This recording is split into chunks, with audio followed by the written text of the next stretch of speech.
Cigarette smoking is injurious to health. It causes cancer. Cigarette धूम्रपान स्वास्थ्य के लिए हानिकारक है। ये कैंसर का कारण बनता है।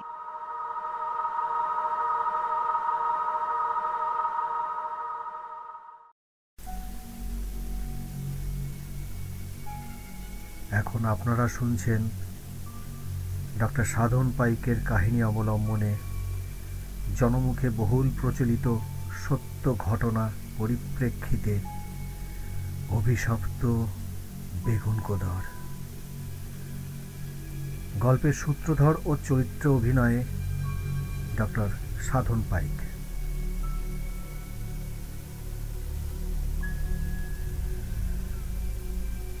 সময়টা নভেম্বরের শেষের দিকের। বেশ শীত পড়ে গেছে এখানে। আমার ট্রান্সফার হলো এক নতুন জায়গায়। জায়গাটার নাম আমি আগে কখনো শুনেছি বলে মনে হয় না। ঘাটেকতিয়া। কোটশিলা জংশন থেকে ওই উত্তর পশ্চিমে আরও কিছুটা যেতে হয়। ভরসা বলতে টানা ভ্যান রিক্সো। আমার তখন বয়সটাও অনেক কম। সালটা 2007। ওয়েস্ট বেঙ্গল পুলিশের সাব ইন্সপেক্টর পদে চাকরি করতাম। পোস্টিং ছিল উত্তরপাড়ায়।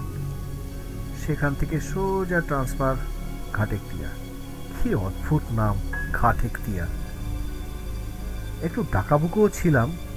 অদম্য সাহস ছিল। আজ নেই। কল্পনাও করতে পারিনি আমার জীবনে এমন কিছু একটা ঘটবে। ভূত প্রেত আত্মা এসবে কোনোদিনই বিশ্বাস ছিল না আমার।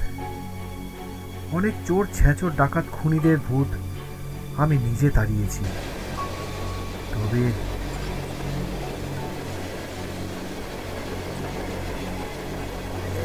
কি এটা কোথায় এলাম? আমার তো নামার সময় হয়ে গেছে। আচ্ছা দাদা, কোটশিলা কি আসছে? সে কি, আপনি কোটশিলা নামবেন? সে তো এই ছেড়ে এলো। এই রে, তাহলে এখন উপায়? আমি একটু ঘুমিয়ে পড়েছিলাম। পরের স্টেশন ঝালদা। সেখানে নেমে আপনাকে আবার এদিকে ট্রেন ধরতে হবে। তা যাবেন কোথায়? আগে ঘাটেকতিয়া। এটা কোথায় থামলো? এখানে স্টেশন নেই।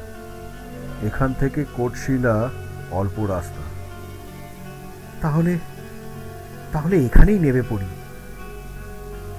জানালা দিয়ে দেখলাম একটা বাড়িতে টিম করে আলো জ্বলছে। আর দেরি না করে নেমে পড়লাম।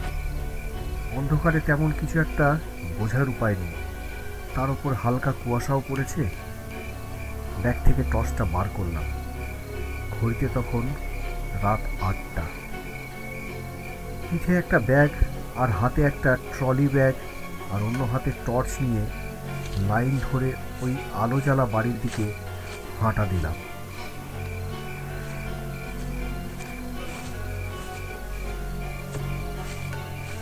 লাইনটা টপকাতেই দেখলাম পাশ দিয়ে একটা সরু মেঠো রাস্তা চলে গেছে। চতুর্দিক ঘন ঝোপঝাড়। বেশ খানিকটা যাওয়ার পরেই এক ব্যক্তি একটা কম্বল মুড়ি দিয়ে হাতে একটা হ্যারিকেন নিয়ে এদিকেই আসতে দেখলাম। কোথায় যাবেন বাবু? আমি তো যাবো ঘাটকেতিয়া, কিন্তু কোটশিলায় নামা হয়নি। একটু ঘুমিয়ে পড়েছিলাম। এখানে ট্রেনটা থামতেই নেমে পড়লাম ওই বাড়িটা দেখে। আচ্ছা, ঘাটকেতিয়া এখান থেকে কতটা দূর? ভালোই হয়েছে এখানে নেমে পড়েছেন, আর এগিয়ে নামেননি। তা বাবু, বেশ খানিকটা পথ ঘাটেকতিয়া। এখন তো কিছুই পাবেন না। রাতটা আমার বাসায় কাটাতে পারেন। ওটা আমারই ঘর বাবু। খুব উপকার হয় যদি একটু আশ্রয় দেন এই রাতটুকুর জন্য। আপনাকে অনেক ধন্যবাদ। এতে আর ধন্যবাদের কি আছে বাবু? কতজনকেই তো আশ্রয় দিলাম। আপনিও একজন। বলতে বলতে আমরা হাঁটা লাগালাম। এরপর ট্রেন আর থামে না, একেবারে সোজা ঝালিরায় গিয়ে থামে বাবু। তাই কখনো কখনো ট্রেন এখানে দাঁড়ায়, আর ট্রেন থামার শব্দ পেলে আমিও চলে আসি, যদি কারোর কোনো কিছু সাহায্য লাগে তাই। বাহ, তুমি তো বেশ পরোপকারী, খুব ভালো লাগলো। উপকার আর করতে পারলাম কই বাবু, সেই 62 সাল থেকে এখানে। তা আপনি এখানে আত্মীয়ের বাড়ি বুঝি? না না, আমার পোস্টিং হয়েছে ঘাটকেটিয়ায়, আমি পুলিশে চাকরি করি। দেখে মনে হলো ভদ্রলোক একটু ঘাবড়ে গেলেন। সেটাই স্বাভাবিক, পুলিশের নাম শুনলে মার্শালম্যানও ঘাবড়ে যায়। এতক্ষণে আমরা বাড়ির বেশ কাছাকাছি চলে এসেছি। আসলে এটা একটা কাঁচা বাড়ি, দূর থেকে বোঝা যায়নি। বাবু, আমরা চলে এসেছি। বাবু, রাতে কি খাবেন? কিছু খাবার ব্যবস্থা করি? না না, আমার কাছে শুকনো কিছু খাবার আছে, আজ রাতটা তা দিয়েই চলে যাবে। আপনি ব্যস্ত হবেন না।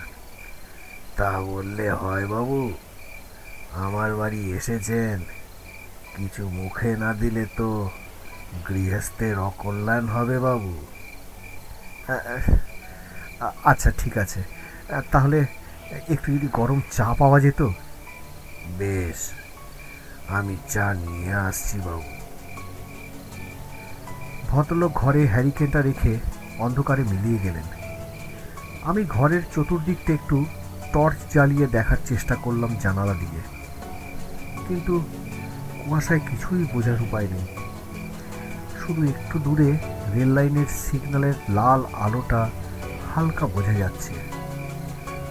কি দেখছেন বাবু? চমকে উঠলাম। আসলে ওনার গলার আওয়াজটা কেমন যেন একটু কর্কশ। না, এই বাইরেটা দেখছিলাম। আচ্ছা, আপনার এখানে আর কেউ থাকে না? না, ছিল এক সময় আমার বউ আর আমার 12 বছরের মেয়ে ছিল, কিন্তু এখন ওরা কোথায় থাকে? বাবু, এখানে ঠান্ডাটা একটু বেশি, ওই কম্বলটা আপনি নিয়ে নেবেন, আর কিছু দরকার হলে আমাকে ডাক দেবেন বাবু, আমি পাশের ঘরেই আছি। আর হ্যাঁ বাবু, রাতে এই ঘর থেকে বেরোবেন না, সকালে আপনার জন্য একটা গাড়ির ব্যবস্থা করে দেব। বুঝলাম উনি আমার কথাটা এড়িয়ে গেলেন, কিন্তু কেন? আর রাতে বাইরে বেরোবো না কেন? কিছু জিজ্ঞাসা করার আগেই উনি ঘর থেকে বেরিয়ে গেলেন। চতুর্দিক কেমন যেন একটা অদ্ভুতভাবে নিস্তব্ধ। চাকরির সূত্রে অনেকবার অনেক জায়গায় আমি রাত কাটিয়েছি, কিন্তু এমন নিস্তব্ধতা আগে কখনো অনুভব করিনি তো। অগত্যা ব্যাগ থেকে দুটো মুড়ি আর ভুজিয়া বার করে খেতে লাগলাম।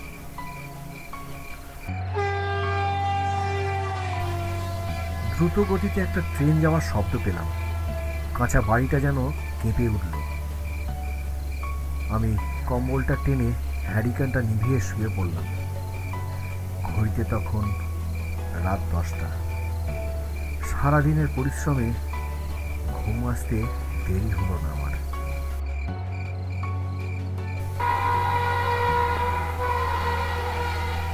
হঠাৎ একটা ট্রেনের বিকট শব্দে ঘুমটা ভেঙে গেল।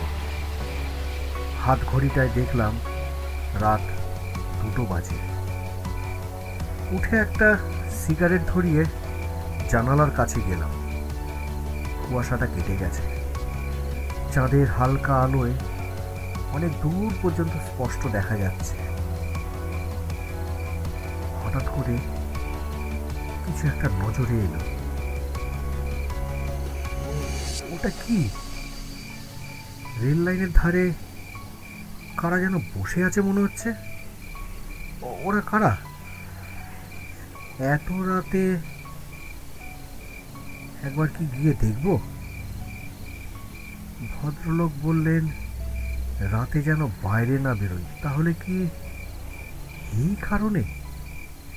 এখানে কি তাহলে কোনো ক্রাইম হয়? উনিও কি যুক্ত এই ক্রাইমে? না হলে না, পুলিশ হয়ে এভাবে ঘরে বসে থাকা যায় না। আমি আমার সার্ভিস রিভলভারটা নিয়ে বেরিয়ে পড়লাম। হাতে টর্চটা জ্বালাইনি যাতে ক্রিমিনাল আমার উপস্থিতি টের না পায়। আস্তে আস্তে সেদিকেই এগোতে থাকলাম। ঝোপের আড়াল থেকে সেই দিকেই তাক করে হঠাৎ করে টর্চটা জ্বাললাম। কি, এখানে তো কেউ নেই। তাহলে কি আমি ভুল দেখলাম? আমার চোখ ভুল দেখলো? আশ্চর্য, আমি তো স্পষ্টই দেখলাম এখানে কেউ আছে। কিছু না পেয়ে নিজেকে নিজেই গালাগাল দিতে দিতে ফিরে আসছিলাম। ঠিক সেই সময় দূরে একটা ট্রেনের হর্ন আর আলো দেখতে পেলাম। কি জানি কি মনে হলো, আমি দাঁড়িয়ে গেলাম। ওই রাতে বেশ ভালোই লাগছিল গ্রামের মাঝে শুনশান জায়গায় রাতটা উপভোগ করতে। ততক্ষণে ট্রেনটা বেশ কাছেই এসে গেছে। আরে কি, ওই তো ওরা। হ্যাঁ, সাথে একটা বাচ্চা মনে হচ্ছে। লাইনের পারে কি করছে ওরা? তাহলে কি আত্মহত্যা? আমি আর এক দণ্ড দাঁড়িয়ে না থেকে সেই দিকেই দৌড়তে লাগলাম।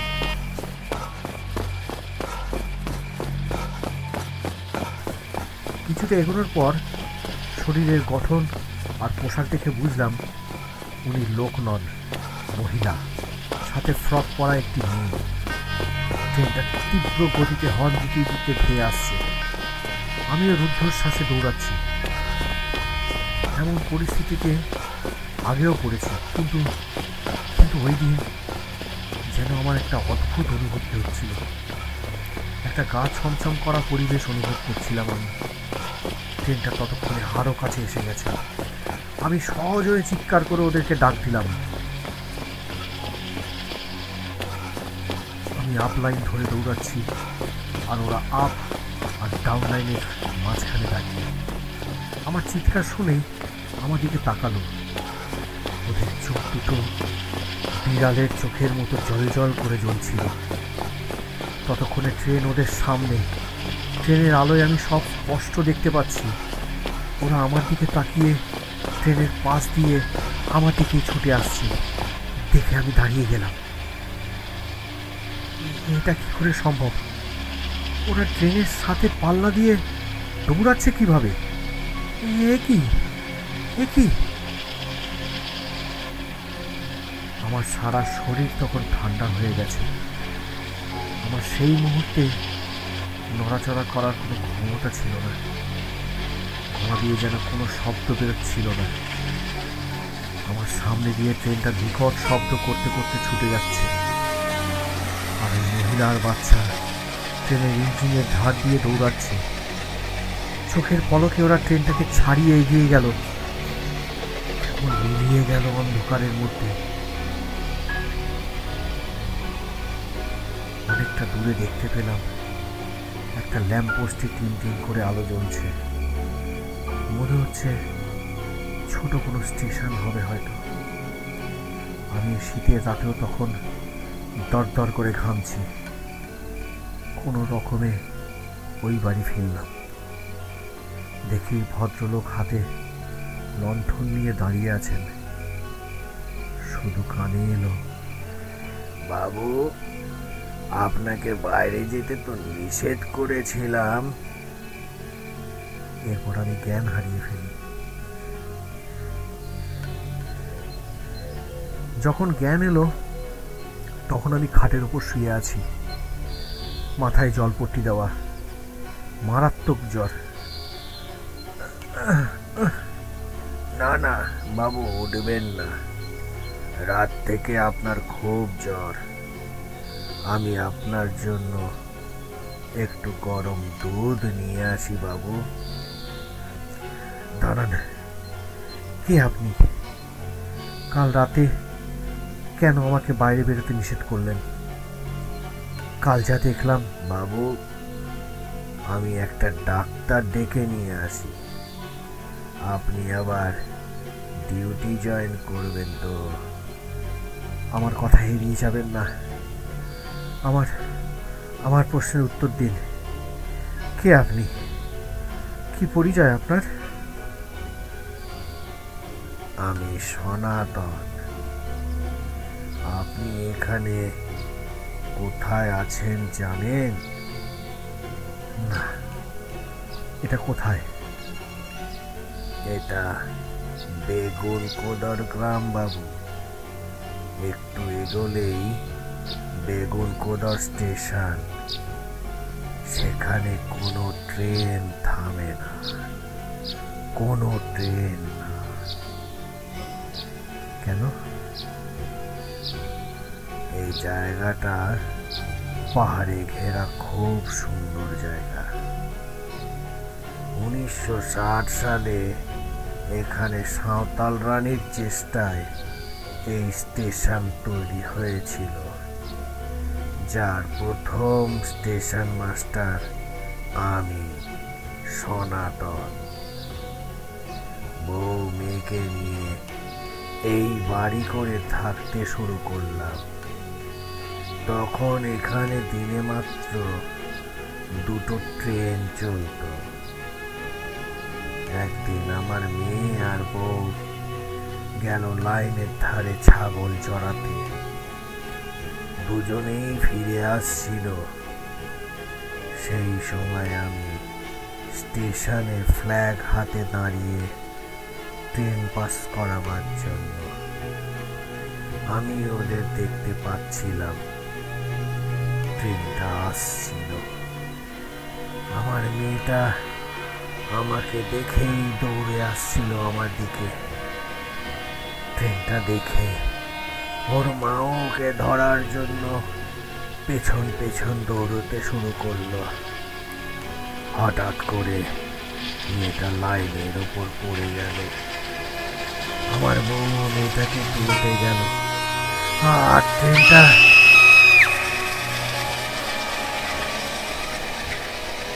আমার চোখের সামনে আমার সব শেষ হয়ে গেল। আমি সেই দিন চাকরি ছাড়লাম।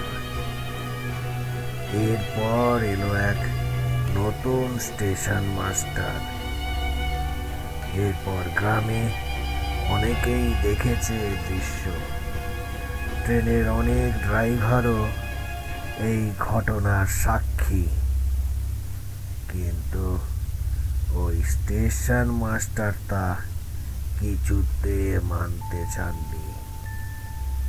এরপর ওই 1967 সাল হবে। একদিন ওই স্টেশন মাস্টার আর তার বউয়ের দেহ পাওয়া গেল স্টেশনের পিছনে একটা কুয়ো থেকে। এরপর থেকে এই স্টেশনে কেউ আসে না বাবু, কেউ না। আজ 40 বছর হয়ে গেল, কোনো ট্রেন এখানে থামে না। এটা অভিশপ্ত বেগুন কোদর। এখনো আমার শরীরে ঠান্ডা রক্তের স্রোত বয়ে যায় যখন এই ঘটনার কথা মনে পড়ে। অভিশপ্ত বেগুন কোদর।